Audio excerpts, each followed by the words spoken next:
Perfecto. Bueno, arranco entonces. Buenos días a todos y bienvenidos a esta nueva actividad de Secretaría Científica.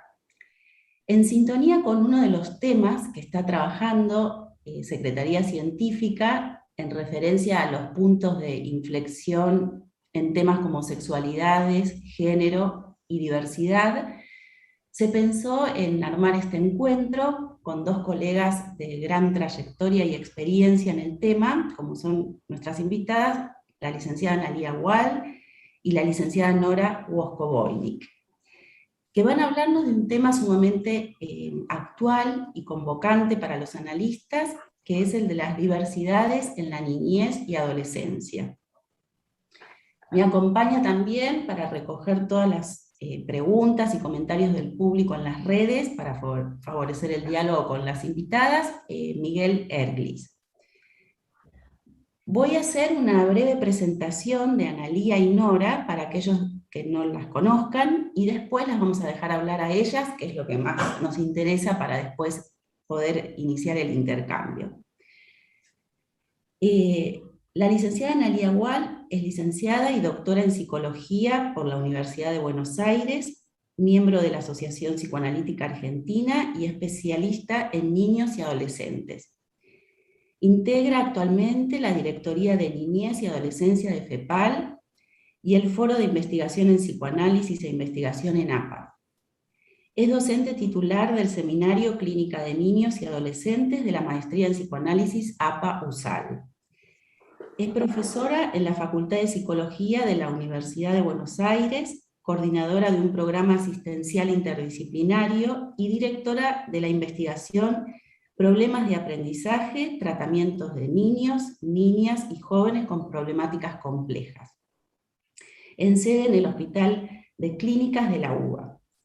Cuenta con publicaciones en libros y revistas indexadas y es docente de posgrado en universidades argentinas y extranjeras.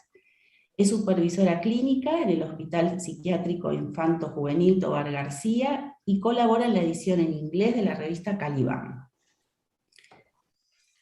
Nora es psicóloga, psicoanalista de la Sociedad Psicoanalítica de París, de la Asociación Psicoanalítica Argentina y de la Asociación Psicoanalítica Internacional.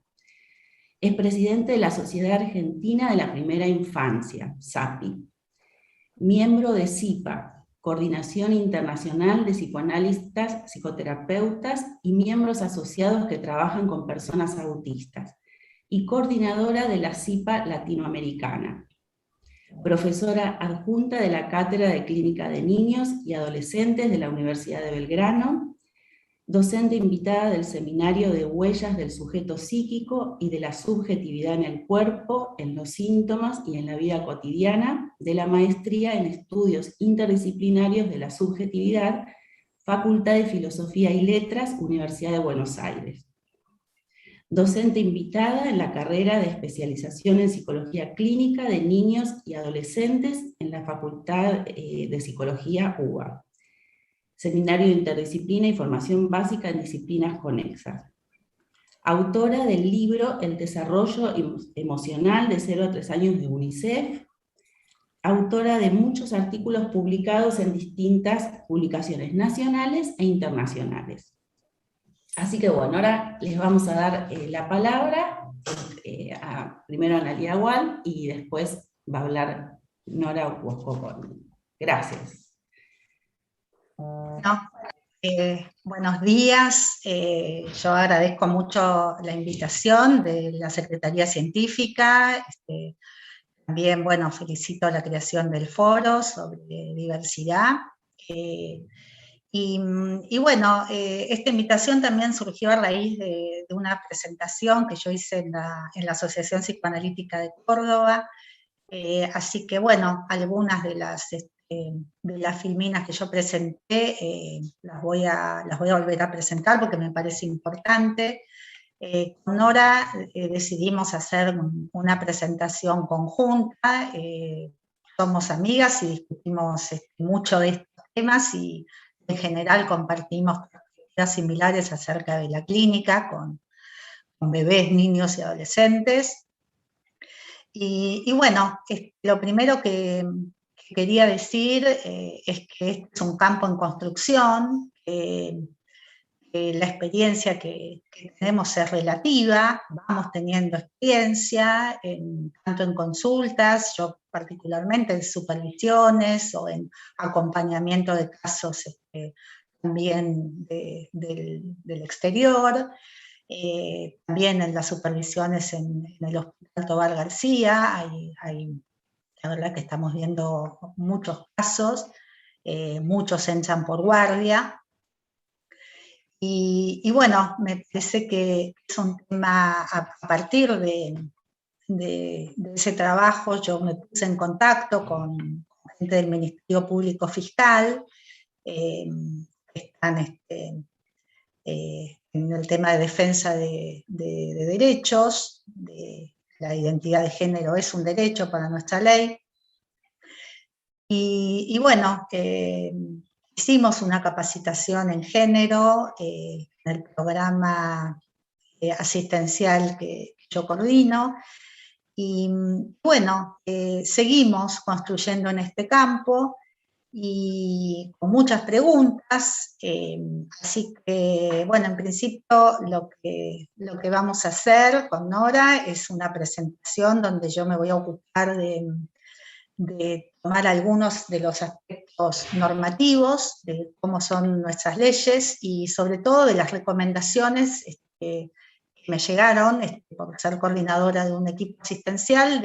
Hay recomendaciones del Ministerio de Salud, que los profesionales de la salud tenemos que seguir, digamos, tenemos un marco normativo y legal para el trabajo, tal vez no resulta tan evidente en los consultorios privados, pero sí en las instituciones.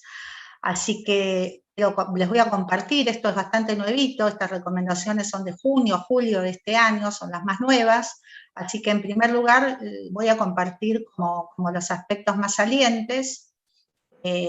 Nosotros tenemos, además de la Ley de Identidad de Género, bueno, como todos saben, la Ley de Salud Mental, pero también nuestro país está adherido a la Convención Internacional de los Derechos del Niño, o sea, tenemos muchas leyes, y bueno, es importante que las conozcamos. Entonces, yo voy a compartir pantalla, a ver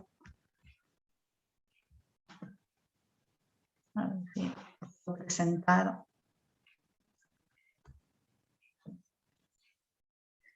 Bueno, voy a empezar por las recomendaciones del Ministerio de Salud. La nominación actual en el Ministerio de Salud es esta, digamos, niñeces y adolescencias trans, travestis y no binarias.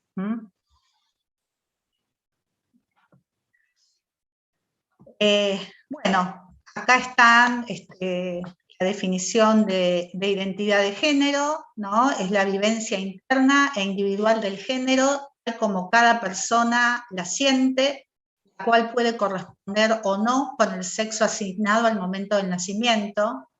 Fíjense que no dice el sexo biológico, sino el sexo asignado al momento del nacimiento, incluyendo la vivencia personal del cuerpo. Esto puede involucrar la modificación de la apariencia o la función corporal a través de medios farmacológicos, quirúrgicos o de otra índole, siempre que ello sea libremente escogido. Es decir, la posibilidad de modificaciones corporales es un derecho, no es una obligación en nuestra ley para el cambio registral. La misma se constituye en nuestra ley en un hito nacional e internacional en relación con la desjudicialización y despatologización de las identidades trans, y en una bisagra para visibilizar a las niñeces y a las adolescencias trans, travestis y no binarias. El Estado argentino reconoce el derecho a la identidad de género como un derecho humano. Niños y adolescentes pueden modificar aspectos vinculados al modo en que expresan el género, como el peinado, la vestimenta, los accesorios, los gestos, los modos de hablar.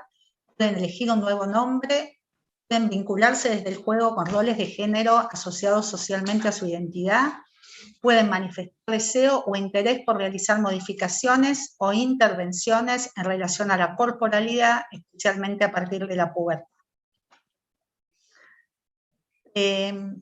Cuando los niños y adolescentes trans, travestis y no binarios no encuentran un medio para expresar su identidad de género, sobreviven sufrimientos, se vivencian frecuentemente estados emocionales vinculados a la tristeza, la angustia, la ansiedad, la irritabilidad, la agresividad, el aislamiento, las autoagresiones, entre otras. Las vulnerabilidades específicas de la adolescencia pueden verse agravadas por determinantes sociales como la estigmatización, la discriminación, el rechazo y la exclusión, lo que incrementa los factores de riesgo asociados al suicidio en esta población. Hay estadísticas de GAPET en relación al aumento del riesgo de suicidio y al descenso de ideación suicida a partir del reconocimiento de la nueva identidad de género. Otro de los factores de riesgo es la inyección de sustancias tóxicas para aumentar el volumen de ciertas partes del cuerpo, como cadera, busto, pómulos, la automedicación con anticonceptivos utilizados como hormonas para cambiar ciertos atributos corporales, que podrían también llegar a ocasionar inestabilidad emocional y o dañar el funcionamiento de los órganos. Entonces, estas son las recomendaciones, ¿sí?, para el personal de salud. Tenemos que preguntar a niños y adolescentes cómo prefieren que se les nombre, y de allí en más nombrarles de ese modo. Es decir, aunque no haya cambio registral en su documento, niños y adolescentes tienen derecho a elegir cómo quieren ser llamados. Incluir en todo instrumento de registro, o sea, en las planillas, las historias clínicas, certificados expedientes, únicamente el nombre expresado, coincida o no con el que figura en el DNI. El cambio registral es un derecho y no una obligación. Para llamar en público, por ejemplo, a alguien que está en una sala de espera, utilizar el nombre de pila de su elección. Llamar por el apellido cuando no se sepa si el nombre que figura en los registros es el que se utiliza. Hay muchos pacientes que se siguen quejando, muchos púberes, adolescentes, de que están vestidos de varón en una sala de espera y lo llaman por el nombre de su documento, que puede ser Juana, y son momentos muy embarazosos. Utilizar pronombres y artículos de acuerdo a la identidad de género de la persona, masculino, femenino, o emplear modos no binarios, por ejemplo, utilizando la E, como estoy utilizando yo ahora. Cuando existan dudas, preguntar qué pronombre prefiere que se utilice. Estas son las recomendaciones. Algunas características de nuestra ley y el paradigma en que se basa. Yo estoy en contacto con gente de afuera y las normas son muy diferentes en los distintos países. En nuestra ley no hay nada que tutelar, normativizar ni curar en relación a las identidades de género. Es decir, no hace falta, como en otros países, ninguna evaluación psicosocial, ningún psicólogo, psiquiatra, médico o trabajador social que firme para que una persona pueda solicitar el cambio registral. Categorías como disforia de género o trastorno de la identidad de género o incongruencia de género son incompatibles, según nuestra ley y según nuestras recomendaciones, con el actual Sistema Internacional de Derechos Humanos y el marco vigente en la Argentina. La Ley de Salud Mental dice que no se puede hacer ningún diagnóstico de salud mental sobre la base exclusiva de la elección o identidad sexual. Estos son los criterios para acceso a la inhibición al bloqueo puberal. Las personas de 16 años o más pueden otorgar su consentimiento informado de manera autónoma para acceder a las prácticas que se vinculan con el cuidado del propio cuerpo, como hacer las modificaciones corporales reconocidas por la Ley de Identidad de Género.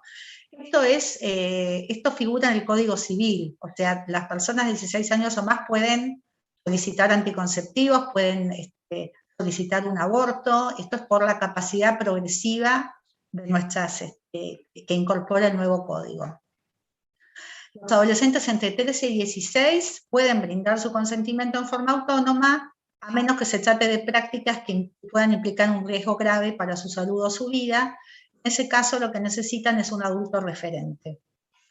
Y los menores de 13 años tienen que tener sí o sí, para cualquier práctica, un adulto referente. Bueno, formas de violencia, nosotros ya las conocemos, digamos, en nuestra población, la discriminación, la violencia verbal, la física, exclusión, puede ser por grupo de pares, pero también por personal educativo, y la sintomatología que presentan, sobre todo en la adolescencia, es lo que hoy se llama estrés por minorización, está estudiado en relación a muchas minorías, y tienen una incidencia bastante importante en la salud mental de adolescentes LGTBI.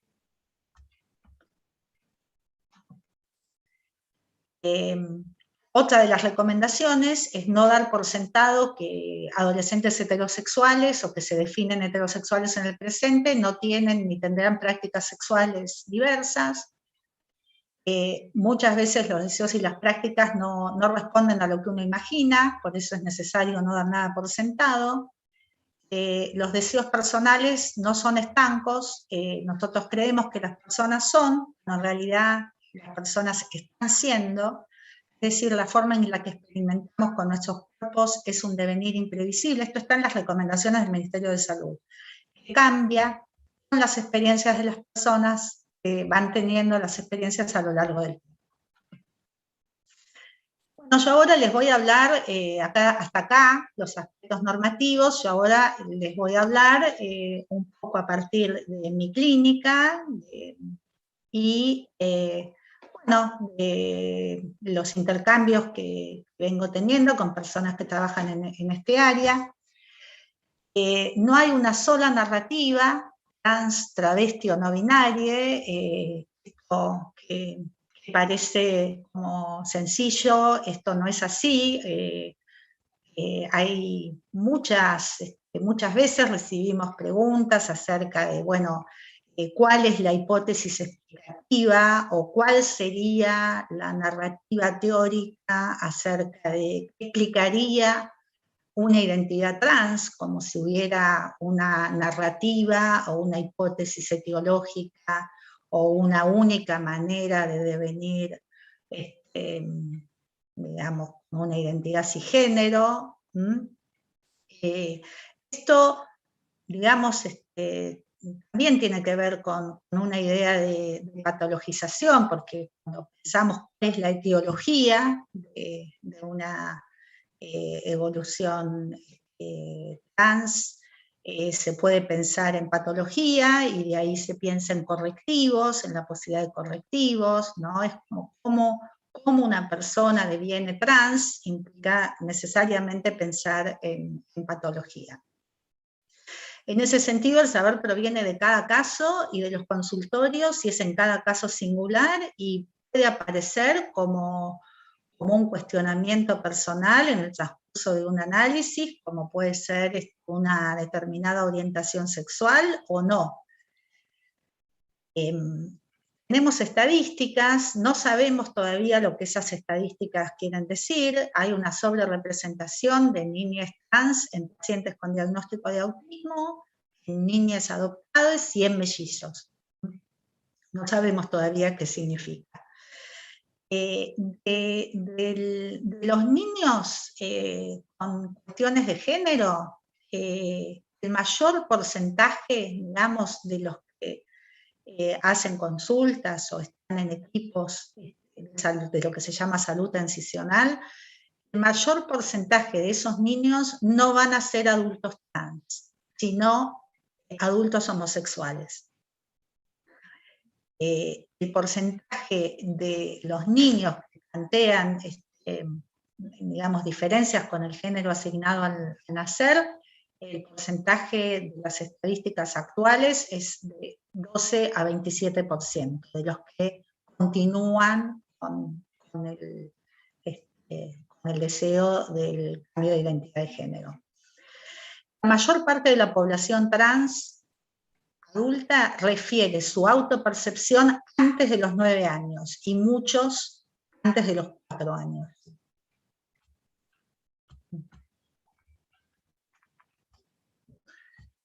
Bueno, esto acá hay como una síntesis acerca del tipo de consultas que podemos recibir o que hemos recibido en relación a estos casos. Consultas para acompañar chicos que ya tienen definido un cambio de género, son pocos. Muchas veces se habla de trans verdaderos o que no plantean dudas acerca de su identidad de género, como en el caso de Luana, hay un caso que documentó una autora que se llama Agvi Saketopoulos, que escribió mucho, que es el caso Jenny, que ella también hizo un seguimiento. También está el caso de Quino 2, que por ahí muchos lo conocen, que es una paciente adulta, pero que empiezan sus tratamientos ya con una decisión tomada. Otro, digamos, que fue un poco mi vía de entrada a estas cuestiones, es la sintomatología depresiva en pubertad y adolescencia, autolesiones o intentos de suicidio y aún descompensación psicótica. Fueron los primeros casos que yo empecé a ver en el Tobar, en el Hospital Tobar García. Son personas que, bueno, que por ahí ingresaban por guardia con intentos de suicidio o con sintomatología depresiva grave, y que luego, a partir de que se compensaban y empezaban sus tratamientos en consultorios externos o en hospital de día, empezaba a aparecer que lo que había debajo era una cuestión en relación al género. Después tenemos consultas con nenes chiquitos, que plantean, yo quiero varones que quieren jugar con juguetes de nena, o incluso que dicen, yo quiero ser varón, o odio mi pito, y los padres muchas veces los traen la pregunta, bueno, yo quiero saber si es trans o no es trans, ¿no? La verdad que no, digo, a la fecha no tenemos ningún instrumento para hacer ese tipo de determinaciones.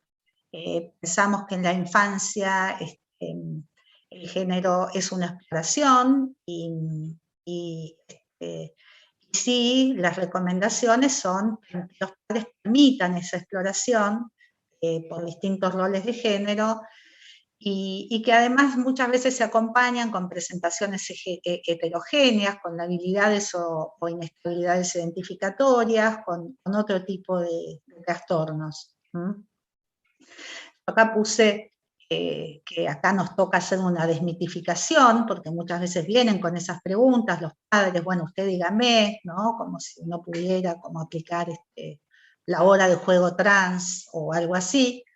Y esto no tiene que ver con el déficit, solamente con el déficit de nuestras herramientas, sino que los caminos de cada chico son singulares, ¿no? La variación de género infantil es muy fluida y está sujeta a desenlaces diversos. En la literatura se habla de persistidores y desistidores, ¿no es cierto? Esto cobra mucha importancia en la pubertad, o sea, poder definir qué chicos van a persistir en el cambio de género y qué chicos van a desistir del cambio de género, probablemente hacia una orientación homosexual. Hay algunos indicadores, los niveles de angustia, o sea, cuando son chiquitos, digamos, hay como ciertas, yo esto por ahí lo vi y está en la literatura, ciertos, los chiquitos, hay chicos que tienen mucho más ataque hacia sus órganos sexuales que hacia la expresión de género o los juegos, ¿no? Se supone que los que tienen mayor angustia frente a sus órganos sexuales tienen más chances de ser persistidores. En el caso de los futuros persistidores, se entiende que los niveles de angustia aumentan vertiginosamente en la pubertad. O sea, frente a la emergencia de los caracteres sexuales secundarios, emergen niveles de angustia muy importantes, depresión, ansiedad, se intensifican y puede haber autolesiones serias, comportamientos de ataque hacia los demás e incluso compensación psicótica. Hoy en día se considera un indicador diagnóstico para acompañar o, digamos, en los equipos médicos para decidir la oferta de bloqueo puberal. En cambio, para los futuros desistedores, la pubertad no marca la intensificación del dolor psíquico. La expresión de género variante anterior a menudo persiste y no se caracteriza por la extrema incomodidad con el cuerpo o la necesidad de modificación corporal. Pero acá tenemos un problema serio, y es que no hay brújulas inequívocas, y bueno, por suerte en la Argentina no somos los analistas los que tenemos que decidir esto, sino lo que nosotros hacemos es acompañar a las familias en momentos que son realmente muy difíciles. Estos son algunos de los mitos que uno suele escuchar. Está el mito de nacer en el cuerpo equivocado. Esto, digamos, tuvo mucho peso antes de lo que se llama el transgenerismo, ¿no? De alguna manera, en algunos círculos se acepta más el paradigma que implica la transexualidad, o sea, esta idea de que es una disforia, de que es un trastorno incluso psiquiátrico, como planteaba Stoller, como planteaba Benjamin, y que bueno, se opera, se produce la alineación, se repara, ya está, ya la persona está en el cuerpo correcto. Ese paradigma sigue sosteniendo el binarismo. Entonces, digamos, es una enfermedad, es una patología, se cura así, y bueno, cada uno en el cuerpo que le corresponde. Lo que viene a plantear el paradigma del transgenderismo es que el camino de género es propio, es singular, y no implica necesariamente modificaciones corporales, quirúrgicas, de hecho, menos cruento, digamos, hay personas que pueden decidir un género neutro, vestirse de una manera, hay personas que deciden no cambiarse el nombre, digamos, conozco de hecho una persona que tiene un nombre femenino y que se autopercibe como varón y decide no cambiarse su nombre femenino porque es el nombre que le dieron cuando nació y lo quiere conservar. Entonces, me parece que estas heterogeneidades que se plantean en el transgenderismo, que en verdad es un modelo muchísimo menos cruento, ¿no? Porque esto en definitiva es un problema de salud pública, digamos, por los enormes efectos secundarios que tienen a veces los tratamientos hormonales, las cuestiones quirúrgicas, es a veces más difícil de aceptar, digamos, ¿no? Estas heterogeneidades, que cada persona pueda hacer su camino con respecto al género. Después hay otro mito, que es esto de que hay que hacer un duelo por el cuerpo biológico. Esto lo plantean algunos analistas, como esto puede pasar, como puede no pasar, digamos, ¿no? Como la persona que hace su transición necesite hacer un duelo acerca de su propio cuerpo. Después hay otra idea de que habría un verdadero yo de género. Hay ciertos ciertos teóricos que plantean esto. Hay una técnica terapéutica que se llama mirroring, basado en espejamiento, basado en Winnicott, que permite como que la persona descubra como si hubiera un verdadero yo de género. Otro mito que por suerte ya está cediendo es que trans equivale a psicosis. Esto en un momento incluso se hizo la comparación como cuando homosexualidad equivalía a perversión. Y bueno, me parece que estos mitos tienen que ver con el deseo de asegurar un significado, de controlar cosas que son imposibles de predecir, y la verdad el efecto que podríamos llamar contratransferencial que tenemos los analistas que trabajamos con estas problemáticas, que es que solemos sentir mucho temor del futuro del niño, o sea, especialmente cuando son chicos chiquitos, acerca del sufrimiento, cuando nos imaginamos un pacientito como una futura drag queen, o nos preocupamos porque no le hagan bullying en el colegio, porque, bueno, qué sé yo, por cómo va a poder vivir en un mundo que todavía es hostil. Y además porque, bueno, porque no sabemos, nos encantaría poder decirles a los padres, asegurar sí, si va a ser trans, si va a ser homosexual, si va a ser heterosexual, pero la verdad que no lo sabemos y eso nos produce mucha incertidumbre. Bueno, acá Nora va a plantear modelos teóricos, pero bueno, estas son como algunas ideas en relación a ejes teóricos para pensar. Una cuestión es que el psicoanálisis siempre se preocupó por los procesos psíquicos, porque vieron que hay toda una polémica, si el género es un concepto psicoanalítico, si no es un concepto psicoanalítico. El género siempre estuvo entre nosotros, pero se suponía que estaba organizado por la percepción de la diferencia sexual. O sea, no había asignación de género o cuestiones ligadas al género previas a la percepción de la diferencia sexual. En el siglo XX, bueno, la cuestión de la deconstrucción, de la producción discursiva del deseo, la sexualidad, y bueno, pasaron a tener mucha predominancia los elementos sociosimbólicos del género, y quedó de alguna manera diferenciado en las ciencias sociales el género como elemento psicosocial, el sexo como las características biológicas y hormonales, y finalmente las prácticas sexuales como elementos residuales.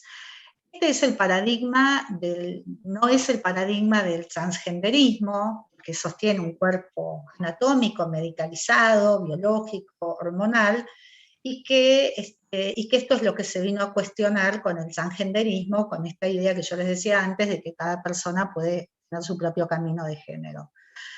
Por otra parte, creo que, bueno, que esto nos implica una teorización sobre el cuerpo, ¿no? El cuerpo surge como un lugar donde se encuentran diferentes dimensiones, no solamente como superficie biológica, digamos, el cuerpo como sujeto de predicación. Nosotros estamos acostumbrados a hablar del cuerpo como objeto, ¿no? El sujeto simboliza su cuerpo, el sujeto mentaliza el cuerpo, ¿no?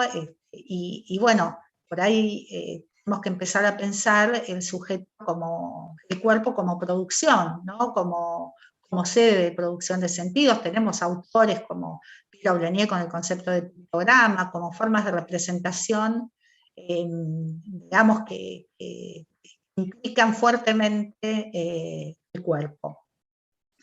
Después, la teorización sobre la acción, esta idea de no, que tenemos de cierto logocentrismo, de pensar que siempre el discurso es mejor que la acción, incluso el discurso verbal mejor que la imagen, ¿no? Como cierta cuestión. Y bueno, algunos conflictos no pueden resolverse solamente en el ámbito psíquico, sino que demandan acciones, ¿no? Hay a veces un cambio registral o cambio de identidad o alguna modificación corporal necesaria, ¿no? No alcanza con la elaboración, sino que hace falta actos. Bueno, ahora Nora les va a contar algunos ejes teóricos de algunos de los modelos que estamos trabajando. Bueno, buenos días, gracias Ana. Para empezar quisiera, agradecer yo también a Cristina Rosas y a la Comisión Científica por esta invitación. El tema que nos convoca es complejo, controvertido, polémico, implica inevitablemente un cruce entre el psicoanálisis y la cultura, lo social, así que celebro este encuentro junto a mi colega y amiga Analía Gual, Andrea Ferrati y Miguel Erglis, así como también celebro, como decía Analía al principio, la reciente creación del Foro de Psicoanálisis, Sexualidad y Género. Justamente este tema muy actual, que como dice la coordinadora de este foro, Leticia Glosser, nos demanda reflexionar sobre dos aspectos, uno de carácter ético, la necesidad de reconocimiento y no discriminación de las diversidades de género, y otro aspecto que es la necesidad de reformular ciertos conceptos psicoanalíticos que pueden transformarse en un obstáculo para la clínica. En este punto se conjugan ideologías, creencias personales, prejuicios y estereotipos con las teorías que cada psicoanalista tiene disponibles para diversidades sexuales y de género. No hay un solo psicoanálisis, por supuesto, y está la posición de cada psicoanalista dentro de lo que consideramos el discurso y la teoría psicoanalítica. Justamente Leticia Glosser habla de un psicoanálisis que por definición es irreverente y subversivo. Como tal, abre las posibilidades de repensar los complejos itinerarios deseantes y migraciones de género que se constatan en todo sujeto. Esa es una frase de Leticia. Cuando estaba trabajando sobre este tema tan actual, estaba leyendo y encontré que ya en la mitología, a pesar de la actualidad del tema, encontramos esta temática.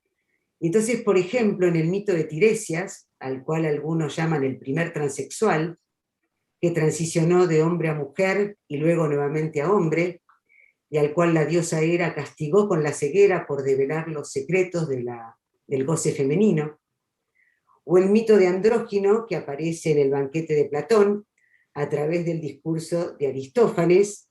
No sé si lo recuerdan, pero según este mito, originalmente había 3 géneros, masculino, femenino y andrógino. Platón distingue entre género y sexo en este relato porque las 3 especies humanas tenían atributos sexuales binarios, masculino y femenino, pero lo que había eran 2 sexos anatómicos para 3 géneros. Esto es un tema que me pareció interesante traer. Pero el tema de esta mesa, que es diversidades en la infancia y la adolescencia, nos hace la pregunta de cómo podemos los psicoanalistas comprender y abordar esta clínica con niños que desde muy temprano se manifiestan como diversos y diferentes. Son muchos los psicoanalistas que trabajaron estas cuestiones vinculadas al género, pero con Analía decidimos centrarnos en las conceptualizaciones de 2 autores que nos ofrecen pistas de reflexión para pensar las problemáticas en la infancia y nos ofrecen herramientas para la clínica. Nos referimos a Laplanche y Silvia Leitchman. Laplanche, vamos a trabajar en un texto de Laplanche que también trabajamos mucho en un grupito que tenemos con Mónica Santolaya y también en el seminario con Leticia. Él propone una concepción psicoanalítica de la asignación de género.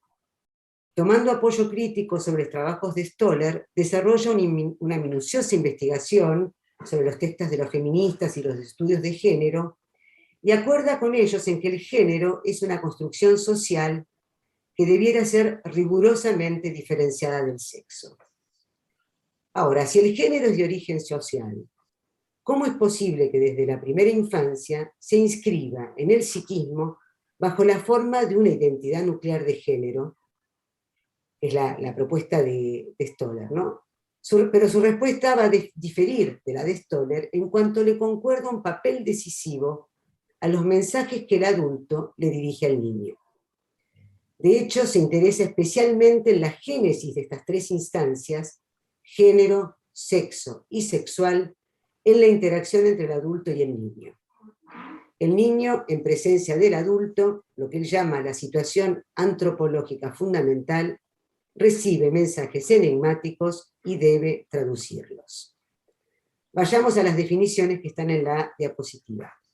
El género es plural, suele ser doble, con masculino y femenino, pero no lo es por naturaleza. A menudo es plural, como en la historia de las lenguas y en la evolución social. El sexo es dual, tanto por la reproducción sexuada como por la simbolización humana, que fija esa dualidad de manera estereotipada en presencia-ausencia fálico-castrado. Lo sexual es múltiple, polimorfo, descubrimiento fundamental de Freud, encuentra su fundamento en la represión, el inconsciente, el fantasma, es el objeto del psicoanálisis. Y aquí la proposición de Laplanche: lo sexual es el residuo inconsciente de la represión-simbolización del sexo por el género.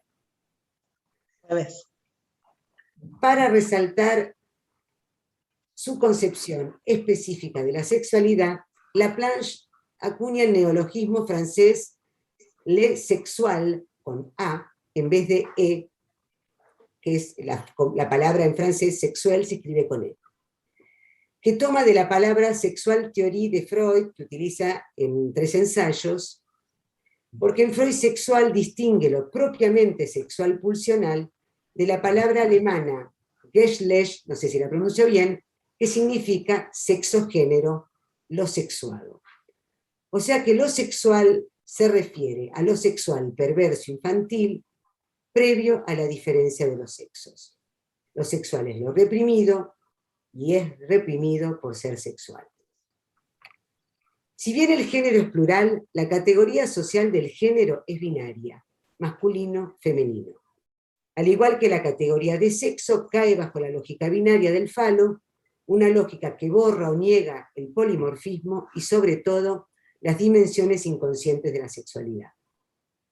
Laplanche rechaza el esencialismo y el binarismo de los sexos diferenciales, igual que las feministas y los teóricos de los estudios de género, pero se aleja de la concepción según la cual el sexo anátomo-biológico sería primero y el género una consecuencia de la interiorización de los condicionamientos sociales performativos. Sigue la vía de Freud al sostener, por el contrario, que la distinción de género precede a la de sexo y se organiza en torno a él.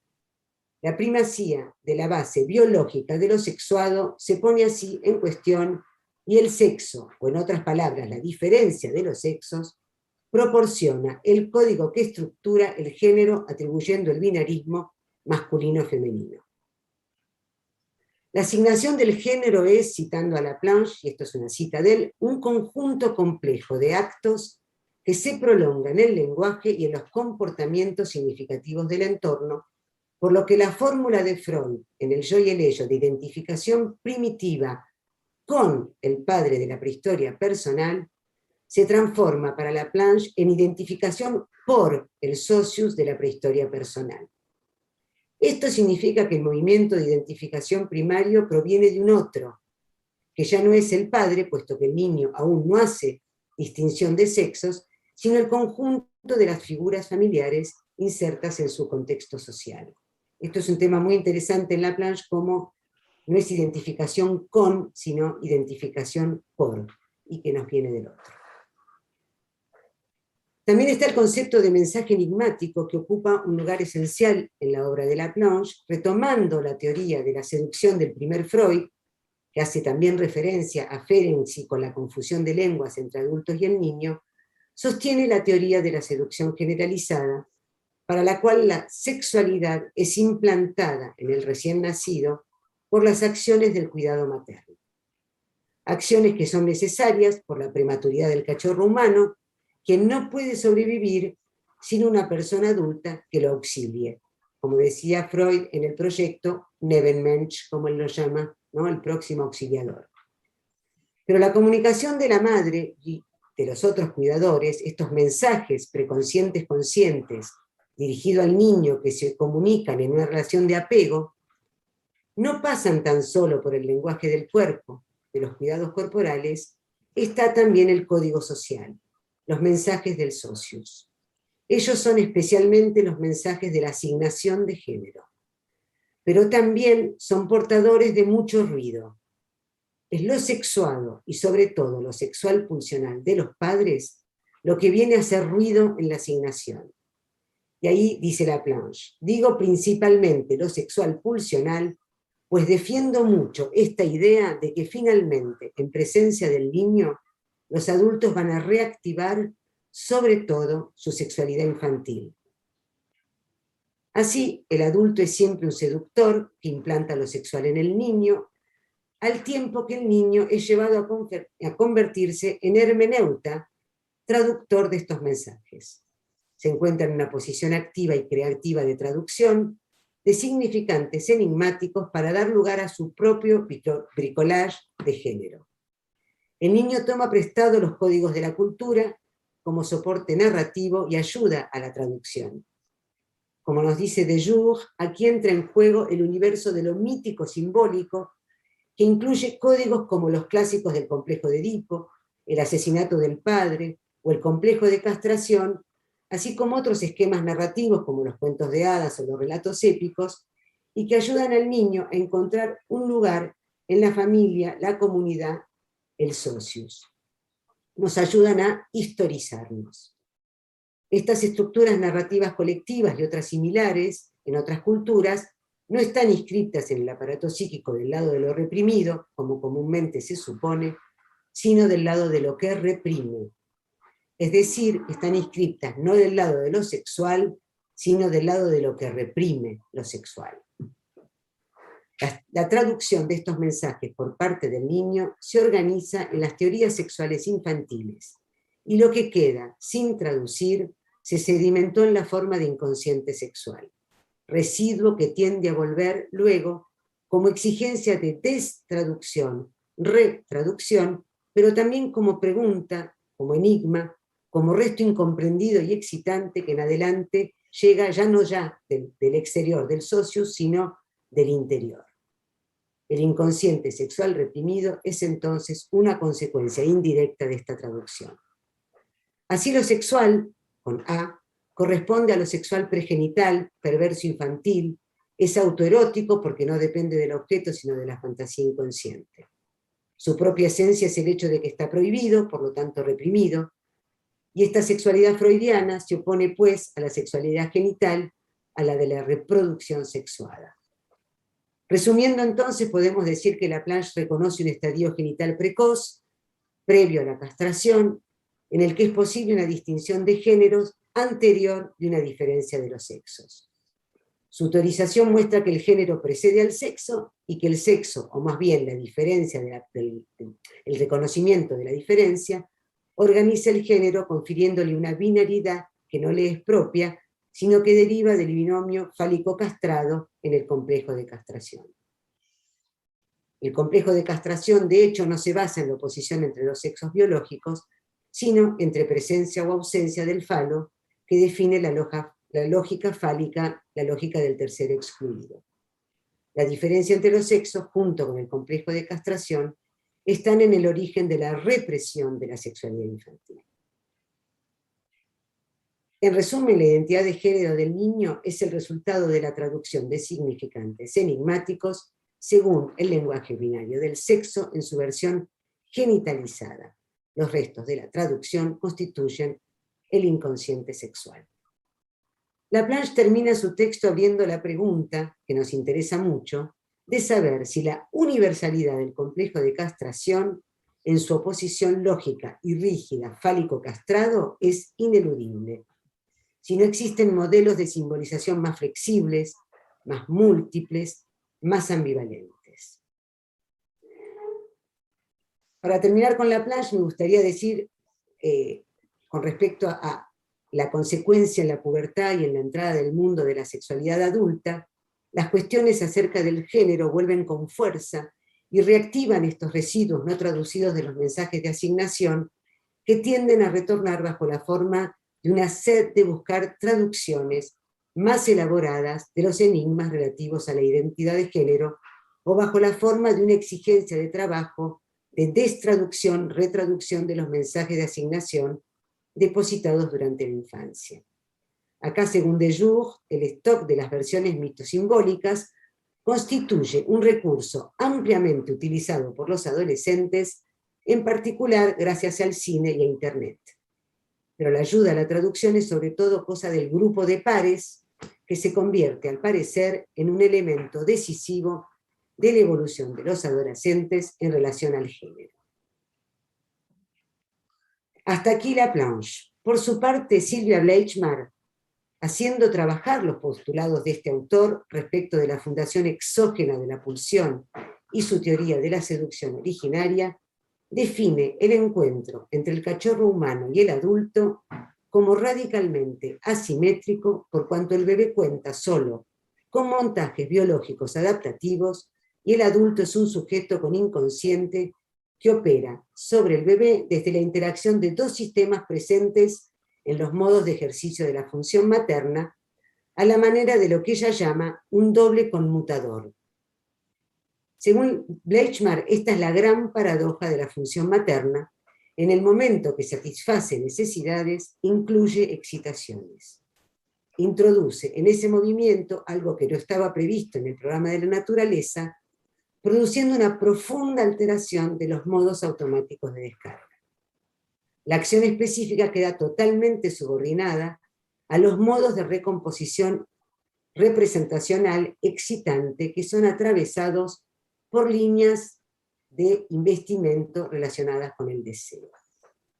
Entonces, nos dice Bleichmar, desde el otro humano y a espaldas de su conciencia, se agita en dicho encuentro la sexualidad infantil reprimida originariamente, transfiriendo e inscribiendo una excitación que desconoce, pulsación originaria lo llama ella.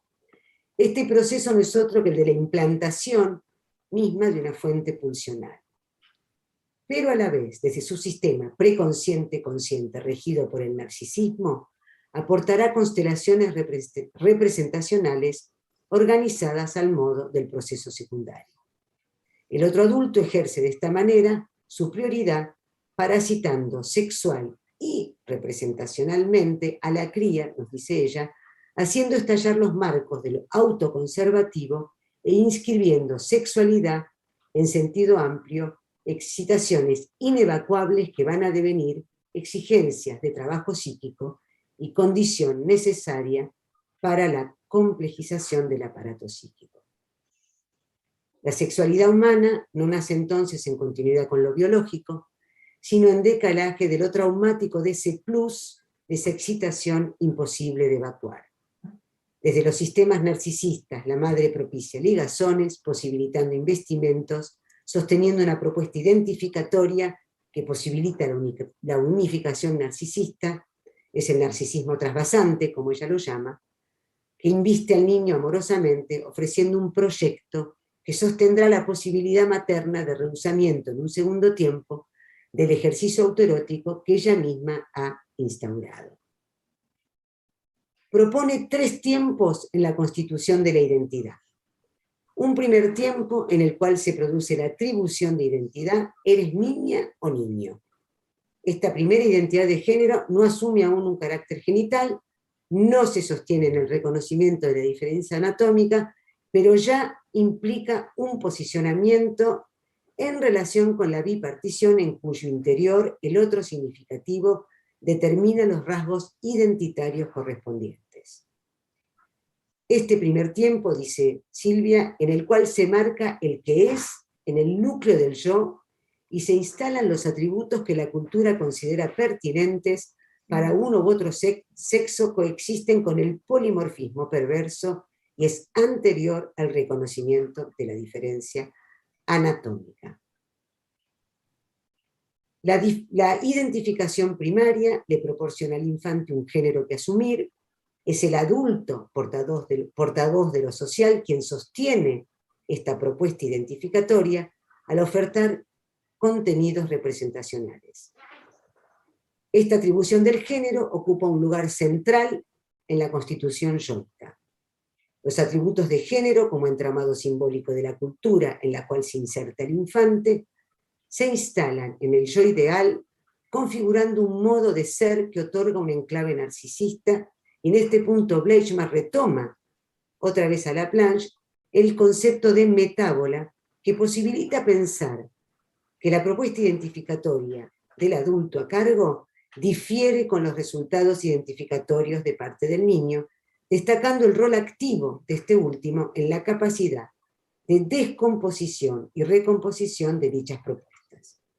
Esta diversidad de atributos ofrecidos por el otro será recapturada a posteriori por la diferencia anatómica. El segundo tiempo, según Silvia, lo constituye el descubrimiento de la diferencia anatómica de los sexos y el efecto de la polaridad fálico-castrado sobre la identidad ontológica. Un tercer tiempo se definen las identificaciones secundarias que hacen a las instancias ideales y a la posición subjetiva y deseante. Para Silvia Bleichmar, femenino-masculino, como formas de ordenamiento posteriores al reconocimiento de la diferencia anatómica, solo pueden posicionarse del lado del yo.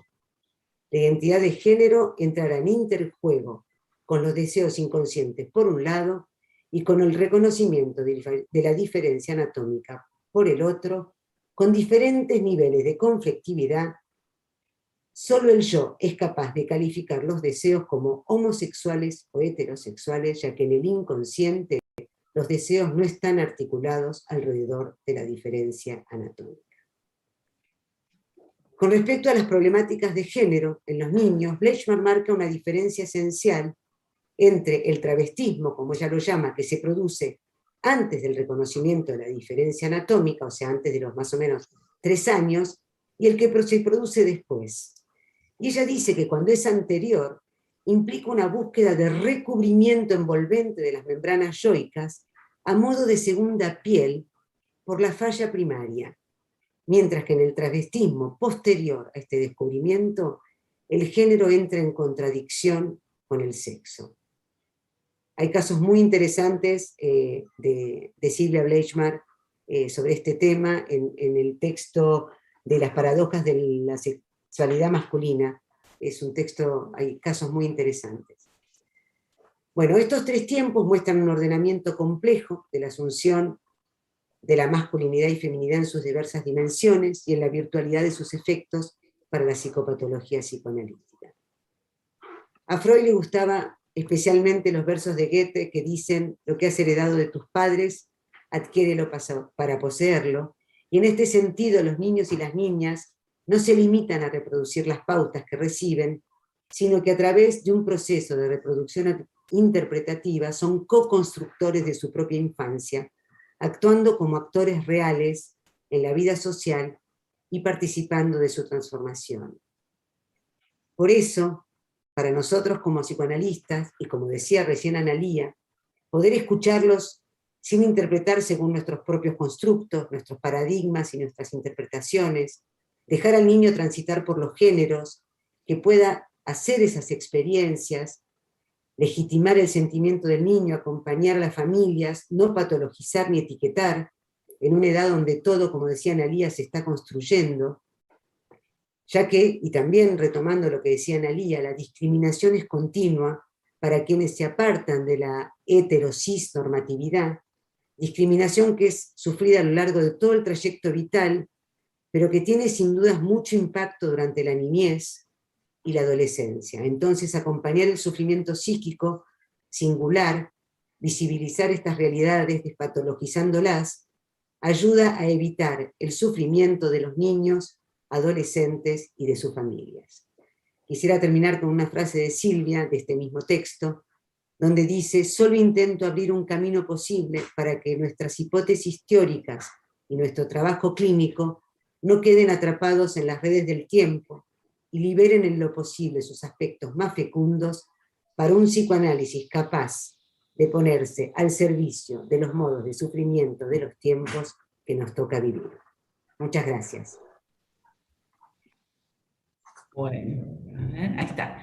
Bueno, muchas gracias. Está muy, muy buena esa cita de Silvia Bleichmann, la verdad, para terminar. Excelentes las presentaciones y se complementaron de una manera con tanta claridad que me parece que, bueno, vamos a dar comienzo al intercambio, que seguramente habrá preguntas o ideas que compartir. Si Miguel. Bueno, antes que nada, muchas gracias Nora, muchas gracias Analía, realmente interesantísimo, muy complejo el tema, y se nota además un estudio muy profundo de ustedes. Bueno, recibimos saludos de muchísimos integrantes, participantes en la mesa, bueno, de Guatemala también, y se encuentran bueno, nuestra secretaria científica, Cristina Rosas de Salas, y la secretaria Cecilia Moya. Bueno, los invito a quienes están viendo tanto por Facebook como por YouTube, que hagan sus comentarios y sus preguntas. Yo lo que les quería comentar, bueno, acá Daniel Amra deja su comentario que probablemente resulte interesante para que ustedes por ahí respondan. Dice Daniel, al menos en Más allá del principio del placer y la moral sexual cultural, Freud utiliza género en vez de sexo. La humanidad comprendía 3 géneros y no 2, aludiendo a Platón en Más allá, y los diversos géneros en la moral social cultural, la primera cita tal como se señaló aquí. Gracias.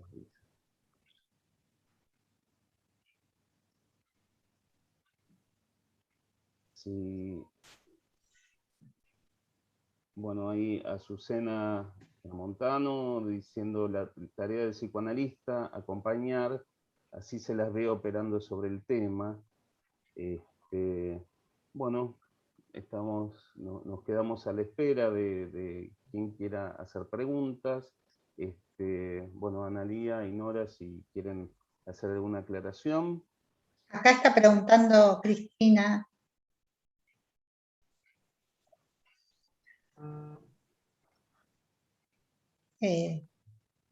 Hay una pregunta en Facebook sí. de Cristina Salas. Sí, acá Cristina no había llegado todavía, estas cosas de la tecnología. Cristina Rosas pregunta, dice, bueno, muy interesante los aspectos prescriptivos que fueron enunciados. ¿En qué medida inciden en el alivio del sufrimiento? Bueno, empiezo yo, Nori. A ver,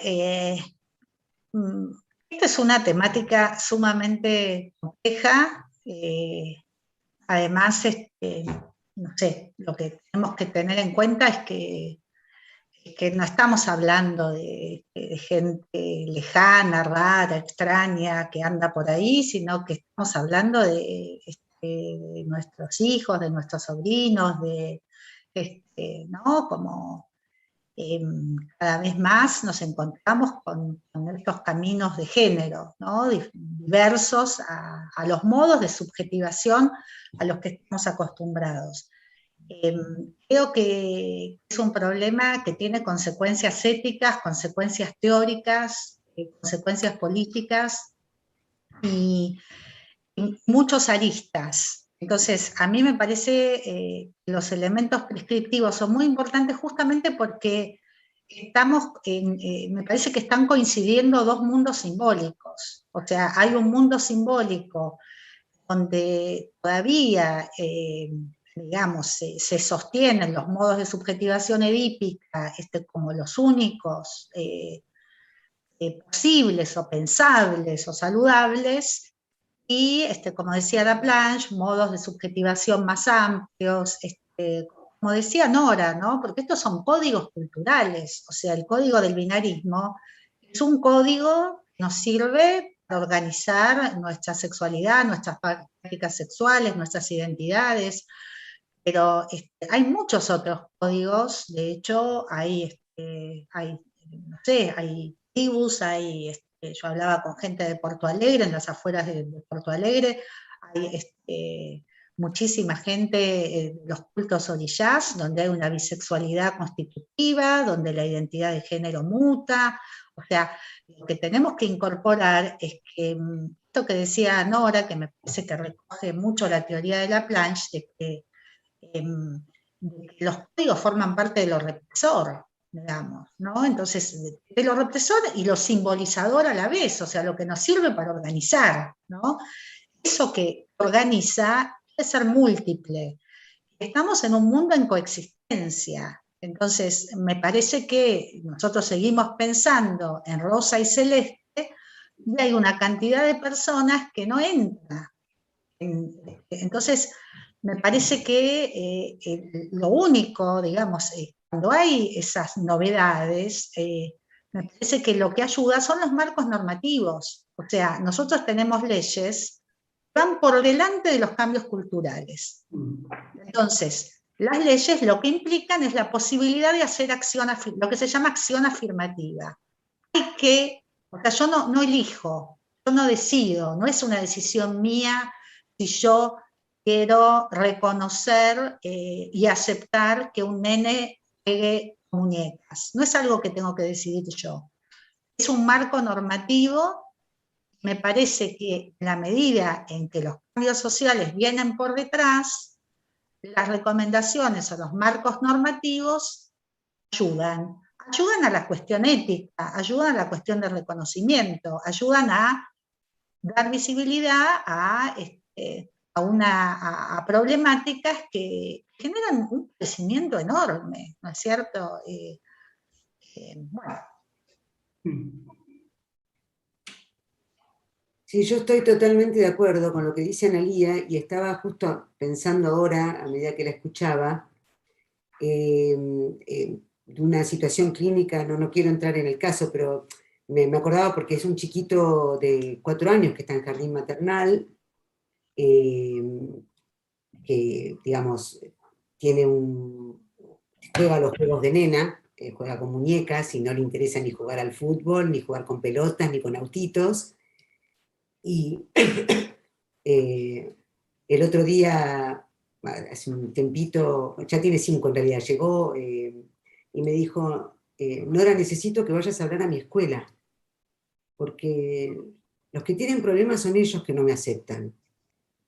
Y estaba pensando en esto, ¿no? Cómo estas normas, incluso que nos vienen de la ley, nos permiten también apoyarnos en ellas para ir a la escuela y poder plantear esta situación, porque de verdad el sufrimiento de estos chiquitos, que son totalmente discriminados, y que no son discriminados por la elección de objeto, porque no es que este chiquito es homosexual y le gustan los varones, es una cuestión de género, ¿no? Y de cómo uno identifica ciertos juguetes con cierto género y otros juguetes con el otro, ¿no? Entonces, ¿cómo? Por supuesto fui a la escuela, porque este es un trabajo que implica también ese tipo de situaciones, con las escuelas, con otros referentes de los niños, y pediatra muchas veces también, y para poder hablar de estos temas, porque el chiquito estaba en un sufrimiento tremendo por la discriminación que sufría de sus pares en el grupito del colegio, ¿no? Sí, Andrés. Quería hacerles una pregunta como especialista también de niños y adolescentes, a ver si, porque es diferente justo a partir de lo que dice Nora, en la niñez que en la adolescencia, en mi muy poquita experiencia, porque esto es como en construcción, es muy nuevo. En los niños es como más definido, no sé si es porque no están tan atravesados todavía por lo cultural o por lo... Y en la adolescencia también, en un momento dijo Nora, como transitar experiencias, como están condenados a explorar, los adolescentes nos traen un montón de situaciones, de experiencias donde uno tiene que mantenerse como muy prudente, a pesar de que adhiere a todas estas transformaciones, porque digo que son más ambiguas las presentaciones clínicas en la niñez y en la adolescencia, si ustedes están de acuerdo o cómo lo ven. Quería preguntarles eso, digamos, ¿no? Que es distinto cuando un nene de 4 se planta con que siente eso, que ir al colegio, que insiste, que los mismos adolescentes que a veces ellos mismos se cuestionan, ¿no? Como digamos, situaciones más cambiantes. En mi experiencia, me parece que tenemos que estar más preparados para la fluidez, la variabilidad, aún en la infancia, y aún, por ejemplo, este chiquito que dice Nora, puede haber variancia. Es un chiquito que por ahí a los 4 o 5 años parece súper definido, y después creo que esto es lo difícil incluso para nosotros, ¿no? Sobre todo cuando llegan a la pubertad. Surgen angustias muy importantes, ¿no? Sí. De los padres, porque, bueno, como me decían, unos de una chica nacida varón, que estaba llegando a la pubertad, que bueno, que tenían que definir el bloqueo puberal, que la chica lo estaba pidiendo, y bueno, la verdad que el consentimiento informado no es un papel. Cuando se trabaja bien, como se trabaja bien acá en el APET, el consentimiento informado es una instancia, un proceso largo que implica conocer una cantidad de efectos secundarios, que implica conocer qué procesos son reversibles, qué procesos son irreversibles. Entonces, la verdad que es un proceso durísimo, ¿no es cierto? Y la verdad que los padres estaban súper angustiados bueno, por lo que implica, ¿no es cierto? Un tratamiento hormonal. Pero por otro lado me decían, bueno, pero la verdad que cuando son chicos, es, qué sé yo, es Ricky, que es una nenita, ¿no es cierto? O sea, es como, ahora, si no se hace el bloqueo hormonal, va a tener la de varón, va a tener la nuez de Adán, va a tener vello, va a tener, y le van a gritar marica, o sea, entonces es difícil, o sea, son situaciones sumamente difíciles aún para los padres, o sea, digamos, ¿no? Era como, bueno, cierto tratamiento médico bueno, que por ahí se piensa que le facilita un poco la vida, sobre todo porque ya se sabe que sobre todo en las personas trans nacidas varones que quieren transicionar a mujer, si no hay bloqueo hormonal, pues es muy difícil que puedan lograr una transición, y que los tratamientos médicos son muchísimo más crueles y cruentos. Entonces, la verdad que justamente esa variancia y esa fluidez hace que sean tan difíciles tomar algunas decisiones, porque mientras son chiquitos, varíen, bueno, hay que acompañar, ¿no? Sí, yo coincido con lo que dice Analía. Creo que obviamente las presentaciones no son las mismas en la niñez que en la adolescencia, pero justamente en mi experiencia, porque sabemos que es el caso por caso y es la singularidad, no forzosamente, porque me estaba acordando de otro caso, pero esto fue hace mucho, de un papá que llegó, que vino a verme porque me decía, mi hijo me pide que le compre muñecas, decime si se las compro va a ser homosexual, ¿no? Y ese chiquito que le encantaban las Barbies y jugaba todo el tiempo con Barbies,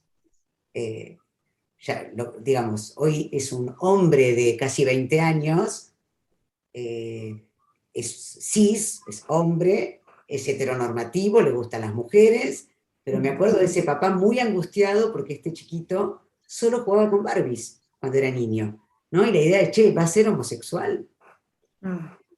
Sí. Yo quiero decir algo más respecto a la pregunta que hizo Cristina acerca de las normativas y de las leyes. Yo conocía la actuación del Ministerio Público Fiscal en relación a un caso del Hospital Tobar García. Era un caso de una persona con posesión psicótica que no le querían dar el cambio registral en las historias clínicas y la ley de identidad de género porque era psicótica. Ella se autopercibía mujer, pero le decían que no, que esto es un delirio. Digo, para entender lo que está en juego, ¿no?, entre nosotros psicoanalistas. Un caso que cuando uno se metía a estudiarlo tenía una historia clínica así de largo, o sea, había empezado con fugas del hogar. Eso es muy común cuando no hay un reconocimiento de la variación de la diversidad de género. Fugas, se van de la casa desde muy chiquititos. Esta chica, que es nacida varón, se había empezado a ir de la casa a los 7, 8 años, trepado a camiones, había ingresado por primera vez en un hospital general por proctorragia, o sea, digamos, y actuaciones de todo tipo, ¿no es cierto? Y en la historia, por ejemplo, la abuela que había estado a cargo, decía, era muy normal cuando era chiquito, lo único que decía desde los 3, 4 años es que quería ser nena, ¿no? Esto, por supuesto, no fue reconocido, fue castigado, empezó en fugas, y la verdad que era con internaciones psiquiátricas tremendas, donde además lo internaban en sala, no sabían si internarlo en sala de varones o en sala de mujeres, actuaciones sexuales de todo tipo, no le querían dar el cambio registral. Me acuerdo que la veía en el hospital con una producción no sé, se la veía como hiper, con tacos, aguja y desafiante. Pero en el momento en que se hizo la presentación judicial y le dieron el cambio registral, no, por supuesto siguió siendo una posición psicótica, pero se estabilizó, se compensó, empezó a vestirse de forma como una chica, mucho menos acentuado toda la expresión de género. Entonces, digo, las normas están para ser cumplidas, o sea, no es que el equipo de psicopatología tiene que decidir si hace o no el cambio registral. Nosotros ahí tenemos una norma que es clara, ¿no? No. Sí, no, Analia, quería decirte que hay un montón de preguntas. Perdón. No, está igual que no queríamos interrumpir porque también queremos escuchar, pero Está muy vamos. interesante lo que están diciendo, pero les leo las preguntas, porque la verdad que también son preguntas interesantes. Se las leo todas si les parecen, y ustedes van a contestar lo que vaya surgiendo. Bueno, hay preguntas relacionadas más con lo teórico, ¿no? Bueno, ahí Clara Sheckman dice, muy interesante la idea de resistidores y desistidores. ¿Se puede relacionar con la idea de metábola? Después, bueno, muchos agradecimientos con respecto a la exposición en sí, de analistas de niños. Bueno, Cristina ahí hace 2 preguntas que me parece que también están relacionadas, ¿no? ¿Están los analistas, sobre todo de niños, interesados en estos temas? Por ejemplo, la complejidad que plantea Laplanche. Y después habla también, bueno, de cuando estabas hablando vos, Analía, discriminación que va más allá de la escuela. En el ambiente médico lo trans es resistido. ¿No termina en problemas de salud? Después hay una preocupación, bueno, ahí Abel Feinstein dice, ¿por qué no incluir estas cuestiones centrales en la formación? El Intercomité de Prejuicio de la IPA impulsa a hacerlo. ¿Sí? Y ahí se me...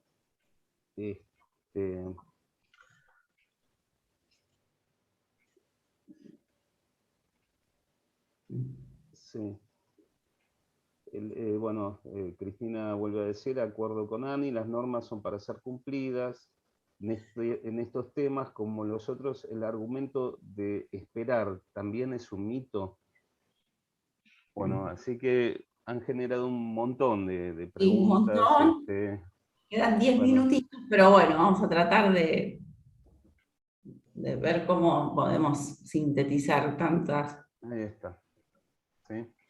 Bueno, las dejamos entonces hablar. Sí, lo que pregunta Clara acerca de la relación entre resistidores y desistidores con el concepto de metábola, no sé en qué sentido lo pregunta, o sea, digo, en Laplanche o en Bleichmar en algún punto todo tiene que ver con el concepto de metábola, en esto que decía Nora de la construcción, o sea, no hay incidencia directa. Esto es muy importante para cuando se dice o se escucha que es el deseo de los padres, que esto tiene que ver, digo, en algún sentido todo lo que nos pasa tiene que ver con el deseo de nuestros padres, seamos heteros, cis, lo que sea, pero estos autores implican a través del concepto de metábola o de metabolización, también en Pierre Lanier, la construcción activa en relación a los mensajes de asignación recibidos, la recomposición, la destraducción, la traducción. Esto, bueno, a lo largo de toda la vida y bueno, esta cuestión de los desistidores o de los resistidores tiene que ver como, sobre todo para las decisiones, digo, si no uno no tendría por qué, y acá está esto de lo que preguntaba Cristina con referencia al tiempo, ¿no? Si lo de esperar es un mito. No es una decisión de nosotros los analistas, si esperamos, no esperamos. Nosotros no, o sea, nosotros acompañamos, nosotros escuchamos, nosotros aclaramos, devolvemos las angustias, los conflictos. No somos nosotros los que decimos si hay que esperar, no hay que esperar. Podemos, digamos, incorporar cómo leemos determinadas situaciones, pero siempre con, digamos, con esta dificultad que se nos plantea a través de la fluidez y de la variancia. El tema de la inclusión en la formación, yo estoy totalmente de acuerdo, o sea, el tema es que me parece que habría que revisar toda la formación, si seguimos haciendo una formación por autores o incorporamos una formación por problemáticas, más que por autores, o sea, cuáles son las problemáticas contemporáneas acuciantes que requieren una cantidad de relecturas de los autores clásicos, que a mí me siguen pareciendo importantísimos, en función de las problemáticas que tenemos hoy en día. La dejo a Nori, que quedan 5 minutos. Bueno, gracias. No, yo lo que, con respecto al tema de la metábola, coincido totalmente con tu respuesta, y con respecto a la formación también. Ahora, ¿por qué nos interesa esto a nosotros los psicoanalistas de niños? ¿No? Yo estaba pensando, digo, ¿cómo estamos marcados por nuestros constructos y nuestras teorías?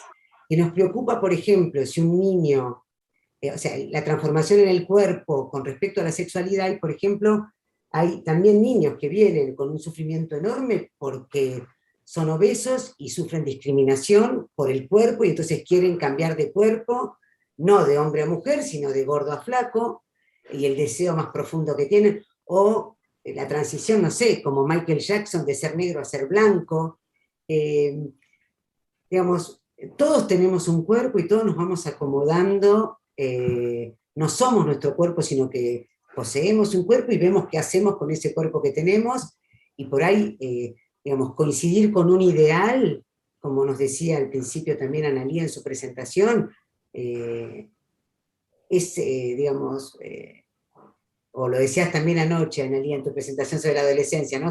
Para un varón poder ser Brad Pitt, o para una mujer, no sé, algún ideal, Julia Roberts.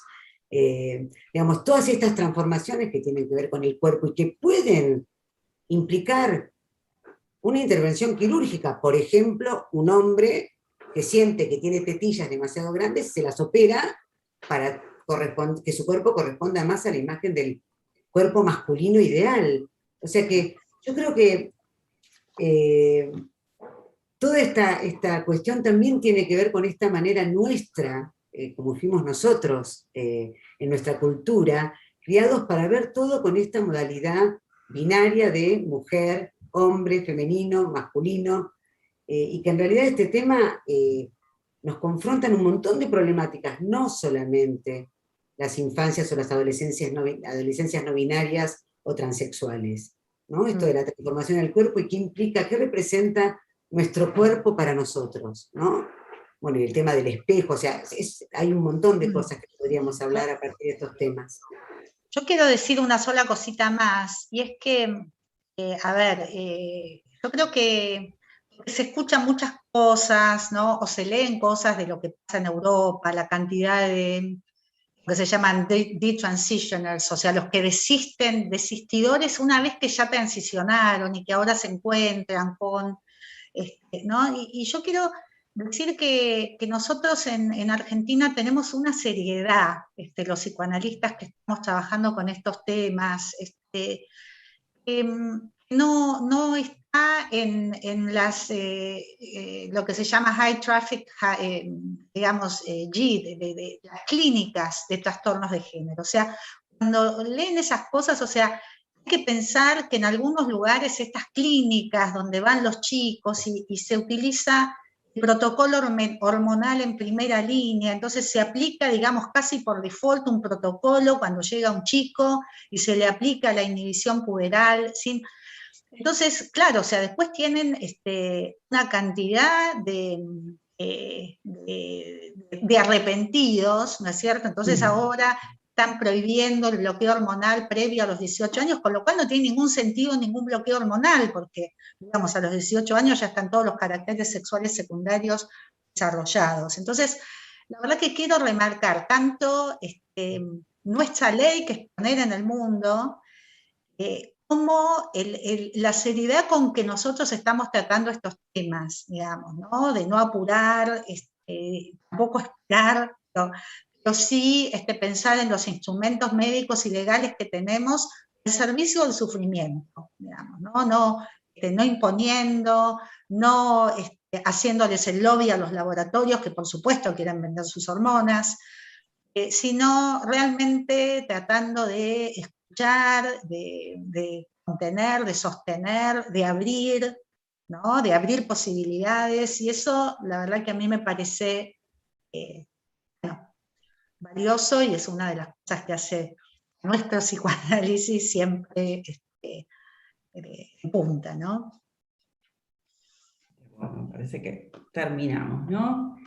Así que bueno, un agradecimiento enorme, la verdad que estuvo sumamente interesante y bueno, para seguir, ¿no? Como el inicio de, ojalá que sigamos haciendo este tipo de encuentros. Gracias, bueno, Analía, gracias Nora, Miguel, a Guillermo, que siempre nos, nos ampara en estas situaciones. Así que bueno, bueno, muchas gracias a ustedes y muchas gracias a todos los que participaron o estuvieron escuchando. Gracias, Guille. Sí, muchas gracias a todos y gracias a la Comisión Científica y a Cristina por incluir estos temas en la agenda de APA. Me parece fundamental que hoy estemos pudiendo, así como el foro con Leticia, que hoy estemos pudiendo discutir estos temas. Así que gracias a todos, gracias Guille, gracias Andrea, gracias a todos. Bueno, muchas gracias. Yo les agradezco mucho. Quedaron preguntas ahí en el tintero. Se ve que la mesa generó muchas inquietudes y muchos agradecimientos. Así que, bueno, por mi parte, muy interesado. Muchísimas gracias. Gracias. Chao, muchas gracias.